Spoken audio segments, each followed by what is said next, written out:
I got it. Oh, ladies and gentlemen, okay, we're back on the one and only Allied Rivals podcast. We're 3 games into the NBA Finals, and now it's time to talk about it because that is what we do here on this show. See you in 30, 28 seconds, however long our intro is. Smooth.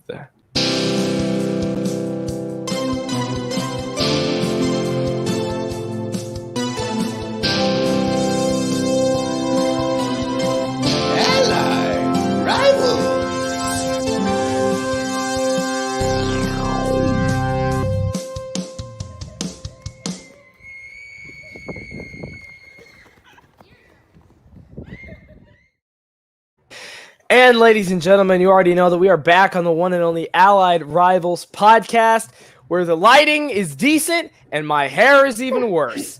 But we are here talking about the one and only NBA Finals. You know, my name is A.J. Herschel, the kid, and I'm here with my man, Caedmon Bauer. How is it going, dude?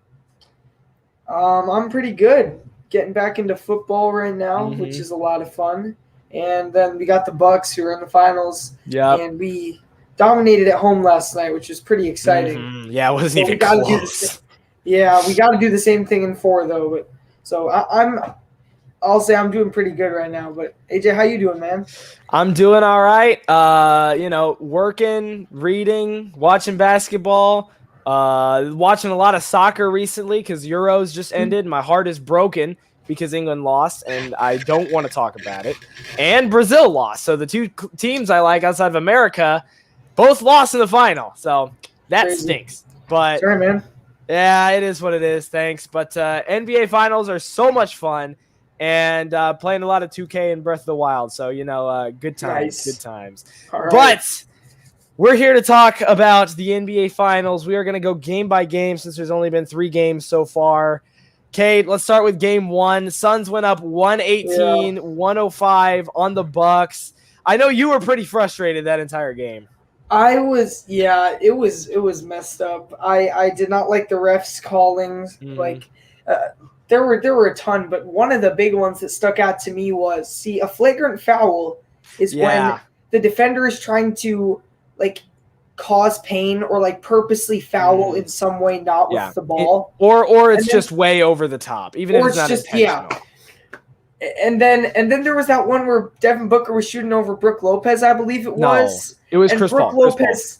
Chris Paul. Okay, and Chris Paul landed on Lopez's foot. So that's a foul, but that's not a flagrant. And that was ridiculous. Those things, and they just kept happening, it seemed like. And it seemed like the refs were just really lopsided. It was just Chris Paul was eating this up, so it was not a good game. Yeah, the Suns killed the mid-range game. That is basically how the Suns play. Solid defense, give it to Chris Paul, let him shoot, give it to Devin Booker, let him take mid-range shots, and then they were 25 of 26 on their free throws. So even when they got to the line, they didn't miss until the final 5 minutes of the 4th quarter when Mikal Bridges or somebody else went up instead. Set an NBA record for most free throws consecutively made in the finals game. Wow. And I think that was really the key to their victory was success at the line because the Bucks hit more threes. They out-rebounded them. But I think definitely one of the things is, Giannis played well. 20 and 17 is great for any NBA player, but he still didn't look himself game 1. Yeah, he was coming off a hyperextension, his knee hyperextension, so he didn't get as many minutes as he normally did and as he normally does. He honestly looked pretty good after coming back of that injury because those types of things can take sometimes a couple months. So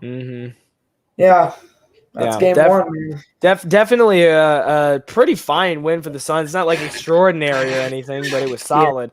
And then I think one of the other things is that the Suns, they knew that Giannis was injured, so they let him shoot from deep, and it wasn't as accurate as he normally was. He knocked down a couple shots, but just wasn't quite himself. Definitely key to the Suns game 1. But game 2, Phoenix Suns kind of rolled 118-108 in game 2. We got someone in the comments section. Lightning Bauer asking, what were the free throw numbers for each team in game 1? Suns were 25 of 26. And let me go check what the Bucks were real quick.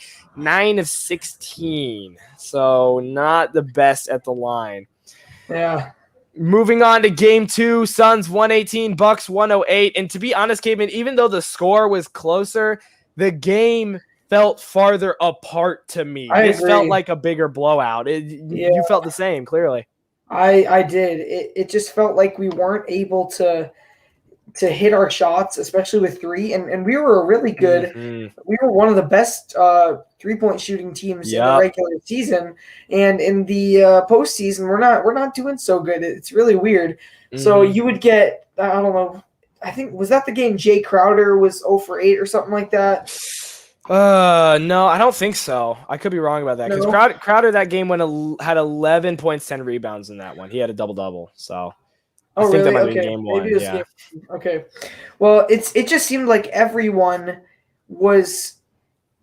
they had like a streak. So like someone would score 15 points in a row on the Suns, and then we'd score some, and then they'd do it again, and it was terrible. It was either like Mikal Bridges or Cameron Payne. I can't remember which one. Mikal Bridges killed it that game. He scored 27 points. He was going off, and it was just killing us there. And to be honest, the refs were not really that lopsided in that game. There were just a couple bad calls, but there always were. But I think the Suns got a more legitimate win in that one. Yeah, I think for me, the main thing was I felt like first of all, the Suns went lights out from 3.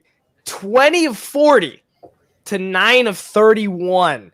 Wasn't even close. Every shot the Suns were putting up was getting knocked down from behind the arc. And when it comes to the Bucks offense, Giannis is the only reason that game was even a 10-point difference. He is the only reason with a double-double, 41 points. By the end of the third quarter, both Chris Middleton and Drew Holiday were 4 for 13. Most of Holiday's points came from the free throw line that game. Both of them were completely off, threw off the Bucks offense. 30 to 16 second quarter. The game I felt like was over by the time the third quarter got going. And the third and fourth were both a pretty even half, but Suns shot better from outside the arc. Mikal Bridges scoring is a great addition. And when 2 of your top 3 players aren't scoring for Milwaukee, it's basically hopeless, I feel like, at that point. And that I think really stunk them, even though once again they out-rebounded the Suns. Yeah, and that's what's so frustrating is we're getting more offensive rebounds and just in general rebounds. And it feels like when you have that more, I think we're averaging like 6 or 7 more rebounds a game. When you have that many more rebounds a game, you need to make the most of those. And when you force turnovers on whoever it may be, you got to make the most of those, because the Suns, besides Giannis, they were just eating us up that game. Yeah. And the Suns aren't even like a big man team. Like they are not. They are not. They got Ayton, who's a big man, but then their backup Saric, I believe, is injured. So they bring in their third. They got like Kaminsky, who's not really. Yeah, they had to have Jay Crowder get a double-double with 10 boards in game 2. Yeah, and then they got like Torrey Craig or something, and so you got Jay Crowder 1v1 in Giannis, and I mean Giannis is gonna do all he can, do all he wants, because that's easy for him with the one-on-one matchup. But it was the rest of it was just so sad. Like if Chris Middleton, like we always need one of those guys to do something, Chris Middleton or Drew Holiday, because when they're shooting like 4 for 20 or something, whatever it was, it's just there's no way we're going to win. Both of them 4 for 13. Yeah, there's no way we're going to win doing that. Yeah, and the one other thing is that the Bucks shot 65% from the line that game, and that is one thing that I didn't expect. The Sun Stadium is a nightmare if you're an away team.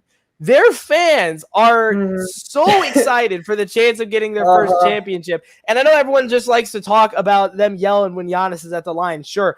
But even beyond that, they're some of the loudest fans I've ever watched on TV this season. They are going ballistic. Phoenix is a hostile environment. Yeah. And I didn't think I was going to be saying that when the season started. Yeah, and one thing I have noticed, though, is that Giannis is now getting his free throws off instead of like 12 or 13. He's getting it off at like 9 or 10. So finally, yeah. Hey, he's not getting called for that 10-second violation anymore. Yeah, not as of yet. But here we go, Cade. I know you're excited to talk about this one. Game 3 was a rout. It wasn't even close. Bucks turned into what the Suns did to them in Game 2, 35 to 17 points in the second quarter. And the Suns started sparking a comeback in the third, brought it within 6 points. And then the Bucks went on a 19-0 run to end the third, start the fourth. And that just put the game to bed. Giannis, another 41-point double-double. Middleton and Drew got back to normal, a combined 39 points. This is what the Bucks needed, Cade. Yeah. See, Giannis did the same thing as he did in Game 2. What was the difference? Middleton and Holiday. Holiday has been shooting, I think this postseason he's been shooting like 14% from 3. And yesterday he shot 50%. And that was a big difference because I remember he hit like, at one point he hit like 4 out of 5 threes. And that was when I really felt like we had the game because if Holiday has a hot hand and Giannis is doing his 1v1s with Crowder, then it looks really good. And then Middleton can go on crazy streaks if he ever needs to. So like he'll score 23 points in a quarter. We've seen him do that. So that was really exciting, and I'm really hoping we can do the same thing in Game 4. Giannis, I would not be surprised if he scored another 40-point game. That would be pretty awesome. Bucks have just got to keep that momentum going. Holiday and Middleton, we just can't shoot like 10% from the arc, and go Bucks. Yeah, completely agree. That game, first of all, was a nightmare for the Suns. Their deep shooting was absolute garbage. 9 of 31, 29% from 3-point.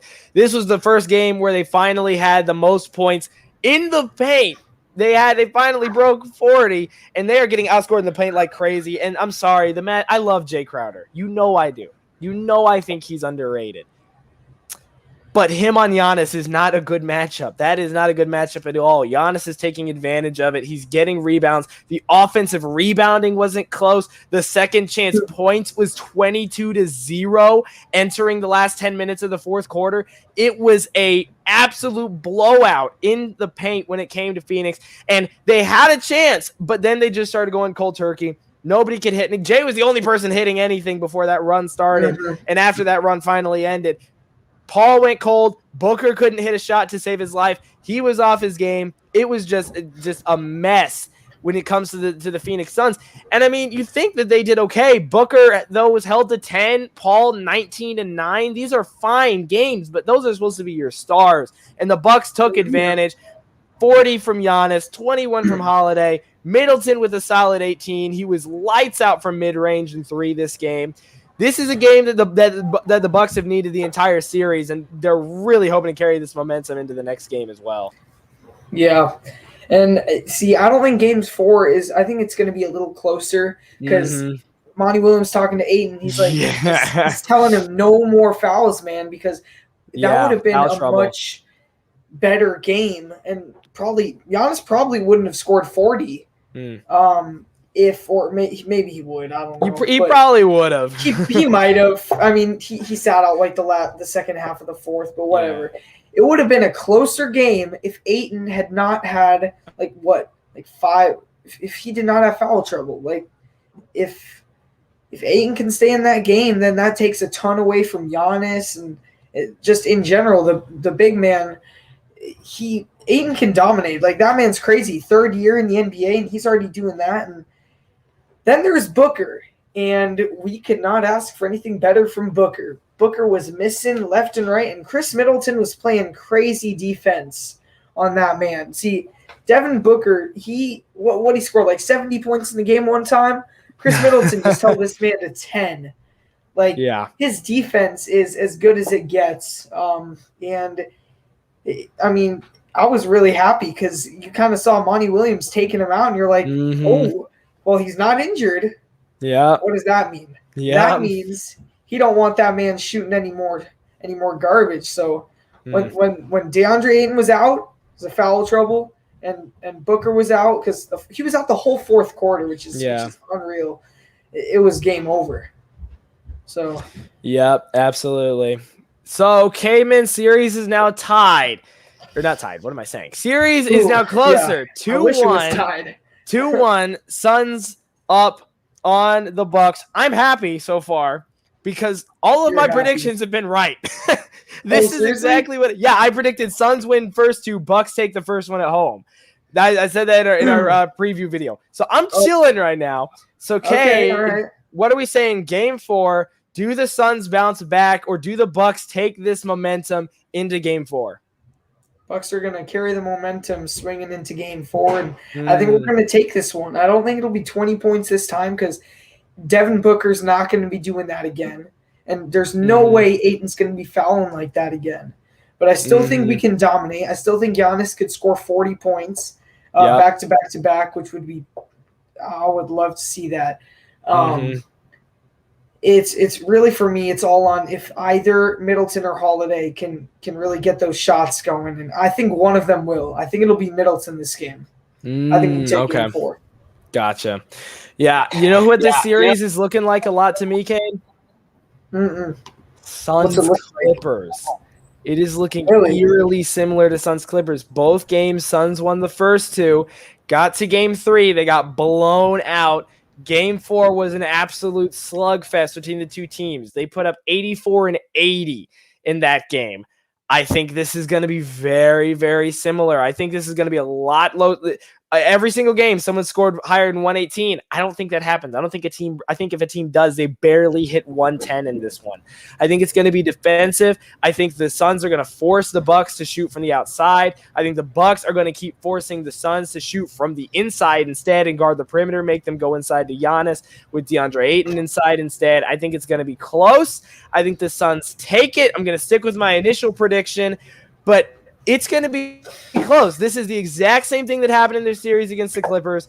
I'm going to take the Suns in Game 4. I think Monty Williams is going to get his team back on track, but it is going to be a hard-fought battle, in my opinion. It's going to be real close. All right, well, AJ's been right so far, but he's going to be wrong after Wednesday. So. We'll see about that. We'll see about that. All right. There we go. Ladies and gentlemen, be sure to tune in to the rest of our episodes about the NBA Finals. Next game is Wednesday night. You definitely do not want to miss it. We're definitely not going to miss it. And be sure to check in because we'll come out with our KDT video eventually. Eventually, it will happen. We know we haven't done it yet, but it'll happen. And be sure to check out our Allied Rivals Shorts playlist as well. We got a lot of fun stuff planned in the future. And our 1-year anniversary is coming up in just a little over a week. We're going to get a new logo and hopefully a compilation video of our best moments. So you're not going to want to miss it. Be sure you're subscribed. Be sure you got notifications on or not. I mean, there's no requirement, but it is free. So it'd be nice. It helps us out. Makes us feel good when the number goes up by one at a time. So let us know what you think in the comments below. Give us your predictions and thoughts. We'll see you guys next time on the one and only Allied Rivals podcast. Have a good one, everybody. See ya.